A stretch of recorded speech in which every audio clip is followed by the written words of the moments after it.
తోపుంది. అర్ధ గంటలో సర్వపిండి 10 సర్వపిండి అర్ధ గంటలో అయిపోయింది. అర్ధ గంటలో 10 సర్వపిండి చేయడం ఎలా అన్నోళ్ళకి వీడియో చూపెట్టుండే చేయొచ్చు. హాయ్ అందరికి, welcome back to new blog. ఈరోజు బ్లాగ్ ఏంటంటే తెలంగాణ స్పెషల్ సర్వపిండి. మా తెలంగాణ వాళ్ళకి చాలా ఇష్టమైనది. చూద్దాం అసలు ఎట్లా చేస్తారు, మేము ఎట్లా చేస్తాం చూద్దాం. ఫస్ట్ అసలు కావాల్సిన పదార్థాలు చూద్దాం ఏమేమి ఉంటాయో. సర్వపిండి వేస్తున్నాం మేము. సర్వపిండికి కావాల్సిన బియ్యం పిండి, పల్లీలు వేయించుకొని పొట్టు తీసుకొని వేసుకున్నాము. పల్లీల తర్వాత నువ్వులు వేసుకుంటున్నాము. నువ్వుల తర్వాత జీలకర్ర,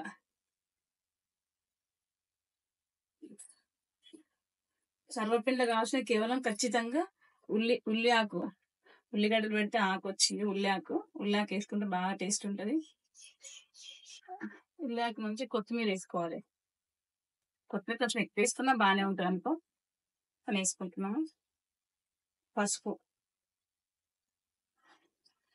నేను మామూలుగా సర్వపిండి చేస్తే ఏం చేస్తా అంటే పచ్చిమిరపకాయలు, ఎల్లిగడ్డ, ఉల్లిగడ్డ వేసి మిక్సీ పడతాను. కారం పొడి కాకుండా ఇది వేస్తే కొంచెం టేస్ట్ ఎక్కువ ఉంటుంది, మంచిగా ఉంటుంది.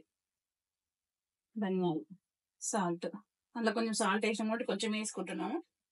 కొంచెమే కారపొడి, ఎందుకంటే అది పచ్చిమిరపకాయలు కారపొడి పట్టింది. కానీ ఓమ, తెలంగాణలో ఓమ వేసుకొని కూరలు మిర్చి అయినా అప్పాలు చేసుకున్నా ఓమ ఖచ్చితంగా వేసుకుంటాము. ఓమ వేసుకుంటే టేస్ట్ మంచిగా వస్తుంది, ఆరోగ్యానికి కూడా మంచిదని. పిల్లలు తింటారు కాబట్టి ఎట్లయినా దగ్గులు సర్దులు ఉంటే ఓమ వేసుకుంటే పోతుందని. ఇప్పుడు మనము నీళ్ళు పెట్టుకున్నాం కదా, వేడి నీళ్ళు పోసుకొని ఉప్పుకుంటే మంచిగా వస్తుంది.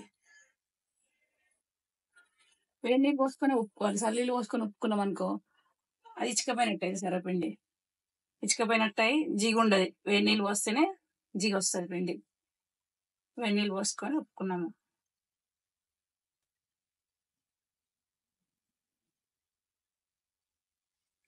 ఇంకా కొంచెం కారం ఉంది కాబట్టి ఇంకా కూడా వేడి నీళ్ళు పోసుకుంటే మనకు కారం అంతా వస్తుంది. ఇప్పుడు ఈ సర్వపిండి కోసేమో పిండి కలిపి ముద్ద కడతాం. సాయంత్రం పూట ఎండాకాలమైన చలికాలమైన, ఎండాకాలం పిల్లలు హాలిడేస్ ఇంటికాడ ఉంటారు కదా, ఏదో ఒకటి అడుగుతుంటారు. సర్వపిండి గట్టిగా ఉంటది కాబట్టి చేతిలో పెడితే నమ్ముకుంటే ఇది ఓన్లీ మన దగ్గరనే ఇస్తామా లేకపోతే చాలా మన దగ్గర అందరు రేరుగా చేస్తారు కానీ ఒక్కొక్క రకంగా చేసుకుంటారు అన్నట్టు. తెలంగాణలో మాత్రం ఎక్కువ చేస్తాము. కాకపోతే ఇప్పుడు అమ్మోళ్ళు చిన్నప్పుడు మేము చిన్నగా ఉన్నప్పుడు అమ్మని చేస్తూ అంటే కట్టెల పొయ్యి మీద ఒక పెద్ద భగవాన్ పెట్టి ఆ భగవాన్ కొంచెం నూనె రాసి దానికి అక్కి పెట్టి కట్టెల పొయ్యి మీద చేస్తే అప్పుడు ఇంకా టేస్ట్ ఎక్కువ వచ్చేది. ఇప్పుడు కూడా టేస్ట్ వేసిన టేస్ట్ కానీ అంత టేస్ట్ ఉండదు. ఇప్పుడు కట్టెల పొయ్యి కాదు, ఇప్పుడు మనం చేసే స్టవ్ చేసేసి అరవై గిన్నెలు మిక్స్ చేసేదాన్ని బట్టి ఉంటది. ఏంటంటే like I want to bring aesthetic Telangana dishes అన్నమాట. అంటే ఎట్లా అంటే కొన్ని పాతవి చాలా ఉంటాయి మన దగ్గర, అవన్నిటిని బయటకు తీసుకొద్దాం అనుకుంటున్నా. లైక్ ఇఫ్ ఎస్ మీరు ఇస్తాను కామెంట్ చేయండి. అంటే అట్లా ఒక సిరీస్ తీసుకొస్తా అట్లాంటి. లైక్ ఇప్పుడు సర్వపిండి కానీ ఇంకా చాలా ఉంటాయి. అంటే కొంచెం అది అందరికి తెలిసిందే కానీ మా దగ్గర కొంచెం వేరే వేరే పదార్థాలను వాడటం, కొంచెం ఇంగ్రీడియంట్స్ కానీ వేరే వేరే ఉంటాయి. మీకు ఒకవేళ చూడాలి అనుకుంటే మాత్రం ఎస్ఎం కామెంట్ చేయండి. ఒక మంచి సిరీస్ అయితే తెస్తాను నేనైతే. ఇట్లా అయితే మంచిగా తీసుకోవాలి ఫస్ట్ అయితే. తీసుకుంటేనే మళ్ళా చేయడానికి వస్తుంది, జిగు ఉంటది, మంచిగా సర్వపిండి కూడా టేస్ట్ వస్తుంది బాగా. స్టోరీ అంతా ఇలానే ఉంటది, ఆ పిండి తీసుకుంటూనే ఉంటది. వేరే వేరే దగ్గర సర్వప అంటారు. హైదరాబాద్ లో నేను చూసిండే అప్పటికి మా హాస్టల్ దగ్గర ఒకటి ఉంటుండే. వాళ్ళు ఆంధ్రానా కర్ణాటక వాళ్ళు సర్వప అని పిలుస్తుండే. వాళ్ళు కొంతమంది చేస్తే మస్తు వస్తుంది టేస్ట్. చూద్దాం అసలు మన టేస్ట్ ఎట్లా వస్తుంది. స్కిప్ చేయకుండా వీడియోని లాస్ట్ వరకు చూడండి. సబ్స్క్రైబ్ చేసుకుని వాళ్ళు సబ్స్క్రైబ్ చేసుకోండి. చాలా మంది చేసుకుంటలేరు, చేసుకోండి. వీడియో చూడండి. చేసుకున్నారుగా, లెట్స్ స్టార్ట్. ఈ సర్వపిండి గిన్నెలు దీనికైతే ఫస్ట్ ఆయిల్ రాసి ఈ అప్పను చేసుకొని ఇట్లా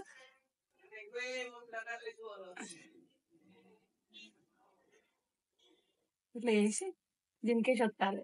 గిన్నెకేసి వస్తే రొట్టెలైనా వేసుకున్నది రొట్టె పిండిలకి వేయవచ్చు కదా అని అనుకోవచ్చు, కానీ ఈ గిన్నెకేసి వస్తేనే సర్వప అంటారు. ఇది తీసేటప్పుడు ఎట్లా తీస్తాం మరి? తీస్తే ఇప్పుడు అదే ఆయిల్ పోస్తాం కదా, వేడి ఆయిల్ పోస్తాం కాబట్టి అదే వస్తుంది, రొట్టెనే వస్తుంది. ఆయిల్ వేసినాం కదా అడుక్కు హోల్స్ వేసుకోవాలి ఖచ్చితంగా. సర్వపిండికి హోల్స్ ఉంటేనే ఆయిల్ అనేది పైనకు కిందికి వస్తుంది కాబట్టి హోల్స్ వేసుకున్నాక వేడి నూనె ఇట్లా పోసుకోవాలి. స్టవ్ మీద పెట్టుకొని ఈ వేడి నూనె పోసుకుంటే పైనుంచి మంచి టేస్ట్ వస్తుంది. ఇక మూత పెట్టుకొని స్టవ్ మీద సిమ్ మీద పెట్టుకోవాలి, ఎందుకంటే సిమ్ మీద పెట్టుకుంటేనే మంచిగా ఉడికినట్టు, లేకపోతే తొందరగా మాడిపోతుంది, రాదు. సిమ్ మీద పెట్టుకొని మళ్ళీ ఇంకో గిన్నె, ఆ గిన్నె వరకలో ఈ గిన్నె కదా కాకపోతే ఇప్పుడు అది అయిపోయినాక ఇదా మళ్ళా అందులో ఆయిల్ పోసినాం కదా, ఆయిల్ వేడవుతుంది. ఆయిల్ వేడవకలా సర్వప్ప అవుతుంది. సర్వప్ప అయినాక దీన్ని పెట్టాలి. దీన్ని పెట్టినాక మళ్ళీ ఆయిల్ గిన్నెలో వేయాలి. ఆయిల్ పోస్తే ఇట్లా ఉడుకుతుంది. ఉడికినాక తొందరగా వేడైతే సర్వపిండి మంచి నూనెలో గోలినట్టు ఉంటుంది కాబట్టి టేస్ట్ వస్తుంది. ఆయిల్ వేయకుండా కూడా చేస్తారు కానీ అంత టేస్ట్ ఉండదు, ఆయిల్ పోసి చేస్తేనే టేస్ట్ వస్తుంది. ఆయిల్ ఎక్కువ ఏం పట్టుకోదు. అబ్బా అంత ఆయిల్ పోసి చేసింది సర్వపిండి, ఈ ఆయిల్ ఫుడ్ తింటుంటామా అనుకోవచ్చు, కానీ ఆయిల్ అసలు ఏం పట్టుకోదు దానికి. ఇవి సేమ్ మనం జొన్న రొట్టెలు చేస్తాం, జొన్న రొట్టెలు చేసి పీట మీద చేస్తాం, దీంట్లో చేస్తాం. అట్లా ఏ చేయొచ్చు కానీ అది రాదు, టేస్ట్ రాదు. జొన్న రొట్టె టేస్టే వస్తుంది, సర్వప్ప టేస్ట్ రాదు. హోల్స్ అయితే ఇంపార్టెంట్, హోల్స్ అయితే ఖచ్చితంగా పెట్టుకోవాలి, ఎందుకంటే ఆయిల్ పైన వస్తే కింది పోవాలి అది, లేకపోతే కింది పోదు. ఇప్పుడు ఈ ఆయిల్ తీసి ఇలా వస్తున్నాక అవున వేడుకొని ఇది అవుతుంది.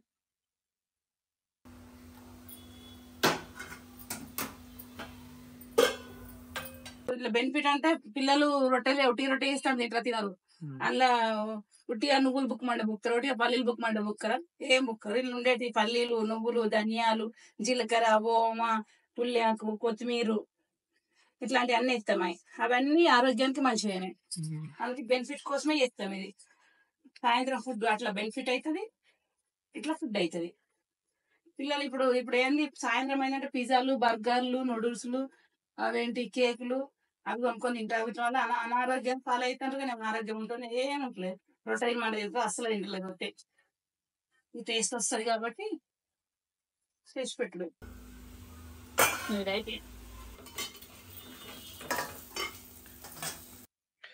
ఫస్ట్ అయితే అయిపోయింది, నెక్స్ట్ అన్ని రెడీ ఉన్నాయి. ఈజీగానే అయిపోతుంది, తొందరనే అయిపోతుంది. ఒక అర్ధ గంటలో 5-6 గంటల సర్వపిండి పెడతాము. మేము ఉండే 4-5 మంచిగా తింటాం. ఎక్కువ ప్రాసెస్ ఏమి ఉండదు కాబట్టి cheap and best, healthy food, ఖర్చు లేని పని, సర్వపిండి వల్ల లాభం. సేమ్ ప్రాసెస్ రిపీటా. చుక్క ఆయిల్ లేకుండా పడుతుంది చూడండి, ఆయిల్ అస్సలే ఉండదు. ఆయిల్ ఫుడ్ అస్సలే అనుకోండి, ఆయిల్ ఏం లేకుండా పడుతుంది. మీకు కూడా ఏదైనా ఫేవరెట్ స్నాక్ అంటే లైక్ మీకు ఒక్కొక్కరికి ఒక్కొక్క ఫేవరెట్ స్నాక్ ఉంటుంది కదా, మీ ఫేవరెట్ స్నాక్ కింద కామెంట్ చేయండి. ఇఫ్ ఇన్ కేస్ మీది నాది ఒకటే మ్యాచ్ ఉంది అనుకో, నెక్స్ట్ మైట్ బి అదే చేస్తానేమో, చూద్దాం ఎవరికొరికి ఏమేమి ఉంటుందో. కానీ ఇట్లాంటి మన దగ్గర ఇంకా చాలా ఉంటాయి, చాలా ఉంటాయి. మొన్న కూడా ఏదో చేసినాం, సల్ల మిరపకాయలు. చల్ల మిరపకాయలు ఏం చేద్దామంటే అప్పుడు నాన్నమ్మ ఏం చేసంటే చల్ల మస్తు ఉంటుండే, 2 మిరపకాయలు వండుతుండే. ఆ మిరపకాయలు అన్ని ఆయన చీర గింజలు తీసేసి చల్లలో పొద్దు కూరేసి అంటే పొద్దుగల్లా తీసి ఎండలో పెట్టు, 2 రోజులు 3 రోజులు ఎండినాక అవి తీసుకొని అన్నంలో అంచు తిందు. Side dish type. రాత్రికి తింటే రాత్రికి అన్నం సడన్ మిగులుతుండే కదా, సడన్ మిగిలితే సడన్ భారీ ఎక్కువ కదా, అప్పుడు అన్నం తిన కరువునాయి. అంటే సడన్లో అమ్మ పెరుగు పోసి ఆ సరదా దగ్గర నూనె వేసి గోలిచ్చి అవి ఇస్తుంది నాన్నమ్మ. అవి ఇస్తే అన్నం ఒక ముక్క, మిరపకాయ ఒక బొబ్బ తింటే టేస్ట్ బాగా వచ్చేది, చాలా టేస్ట్ ఉంటాయి. చల్ల మిరపకాయ తెలుసు అంటే కామెంట్ చేయండి. చల్ల మిరపకాయ కొంచెం మనం కారం ఎక్కువ తినాం కాబట్టి అది ఎక్కువ తినలేము, కానీ చాలా మస్తు ఉంటాయి. లైక్ పక్కన ఏదన్నా మంచి పప్పుచారు, సాంబార్. ఇప్పుడేమో పాపడాలు, అప్పడాలు, వడియాలు అట్లాంటివి సైడ్ డిష్, ఆమ్లెట్లు. అప్పుడు కోడి ఇళ్ళలో కోళ్ళు ఉంటే కోడి గుడ్డు పెడితే పొదిగేయాలని వాళ్ళు పోయి నిద్ర పోయిపోరు. ఇంకా మిరపకాయలు గోలించుకోవాలి 2-3 అవి అమ్ముకుంటారు, తింటాయి. సూపర్ ఉంటుండే. పెరుగు అంచులకు కూడా అన్నం మనం పెరుగు వేసుకుంటాం కదా, పెరుగు అంచుకు కూడా మిరపకాయ కొట్టుకుంటే పెరుగు తింటే సూపర్ ఉంటుంది.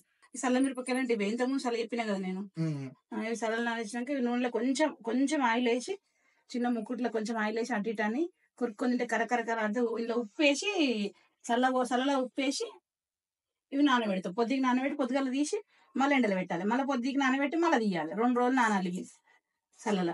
అప్పుడే టేస్ట్ వస్తాయి ఇవి. చల్ల మంచిగా పట్టుకుంటుంది. అప్పుడు నూనె ఉట్టిగా నూనె ఇట్లా కరకర అనుకొని ఇంకా తింటే సూపర్ టేస్ట్ ఉంటుంది. మంచిగా ఒంటికి కారం కూడా పడుతుంది.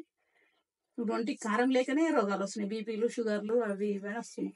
అప్పుడు కారం తిన్నానికి ఏ బీపీ లేదు, ఏ షుగర్ లేదు, ఏం లేదు. 100 ఏళ్ళు బతికిరు మంచి ఆరోగ్యంగా.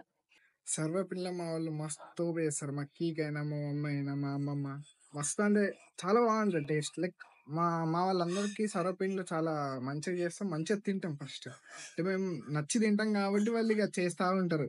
మా అమ్మ అయినా, మా నాన్నమ్మ అయినా సరే. మా కీకి అయితే ఫేవరెట్ అందరు ఇట్లా చాలా బాగా చేస్తారు. ఫస్ట్ పోసిన ఆయిలే ఇంకా ఆయిల్ ఇంకా మళ్ళీ మనకి బయటకు వెళ్తాయి. ఇప్పుడు కంప్లీట్ అయినాయి అన్ని. మనకు ఒక 10 సర్వపిండిలు అయినాయి. అయినా మళ్ళీ ఆయిల్ అంతా అట్లనే ఉండదు. ఆయిల్ ఇంత కూడా ఖరాబ్ కాదు, వేస్ట్ కాదు, అప్పాలకు పడుతుంది. అయిపోయిందా? అయిపోయింది. సర్వపిండి కంప్లీట్. సర్వపిండి అంటే బాగా ఇష్టము. వాడు తింటాడు అసలే. ఇక మా అల్లుడు కూడా టేస్ట్ చేస్తుండు. మా అల్లుడు కూడా టేస్ట్ చేస్తుండు. సర్వపిండి ఎట్లుందో చెప్పుకోరి. మా సర్వపిండి నడిస్తే కామెంట్ చేయండి, లైక్ చేయండి, కామెంట్ చేయండి, షేర్ చేయండి. తోపుంది. అర్ధ గంటలో సర్వపిండి 10 సర్వపిండి అర్ధ గంటలో అయిపోయింది. అర్ధ గంటలో 10 సర్వపిండి చేయడం ఎలా అన్నోళ్ళకి వీడియో చూపెట్టుండే చేయొచ్చు. నిజంగా మస్తుంది. క్రిస్పీ టైప్ కరకక్క అన్నట్టు అడిగిపోలే. సర్వపిండి వల్ల పని తక్కువ, ఫలితం ఎక్కువ. ఎగ్జాక్ట్లీ. చాలా మంచిది. మీకు చూస్తే టెక్స్చర్ అర్థమవుతుంది కరకర అన్నట్టు. చాలా బాగా వచ్చింది. మీరు కూడా ఒకవేళ సర్వపిండి ఎట్లా చేసుకోవాలో చూడండి. లైక్ చాలా మందికి తెలిసి ఉంటుంది. ఈ వీడియో చూసినా చేసుకోండి. ఈ వీడియో చూసి చేసుకొని అవి తినుకుంటూ ఈ వీడియో చూడండి, మజా ఉంటుంది. వీడియో ఎలా ఉందో కామెంట్ చేయండి. తప్పకుండా షేర్ చేయండి మీ ఫ్యామిలీ అండ్ ఫ్రెండ్స్కి. అలానే మర్చిపోకుండా సబ్స్క్రైబ్ చేయండి. I will come with the next video. Bye.